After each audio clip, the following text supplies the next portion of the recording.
trouve que c'est un peu compliqué de parler de soi. Et donc, je me suis dit que j'allais vous faire 2-3 petites capsules un peu plus courtes qui vont chacune focaliser sur peut-être un domaine ou une facette de mon parcours.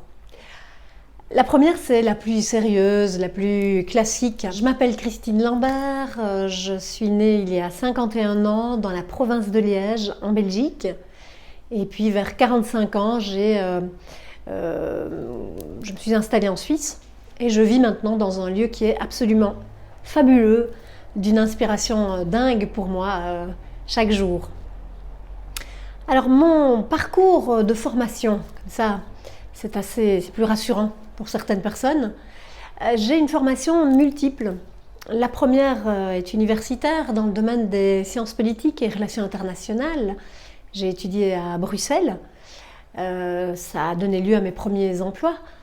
Puis je me suis vite ennuyée dans ces emplois, donc j'ai voulu surtout exprimer et faire une recherche personnelle dans le domaine de la créativité. Donc j'ai commencé à suivre des cours en écriture d'abord et puis en théâtre. Et je me suis formée dans une école de théâtre qui s'appelle l'école Lassade à Bruxelles, qui concerne essentiellement le théâtre du geste et donc qui est très corporel, très physique, ce qui me convenait très bien. Ce que ça m'a apporté, c'est que je me suis dit à ce moment-là, au-delà du plaisir de jouer et d'incarner des personnages et plein d'autres choses au niveau créatif, ce qui m'anime et ce qui me motive, c'est de pouvoir m'accompagner moi et accompagner les autres dans une démarche de mieux-être. Parce que pour moi, ça fait sens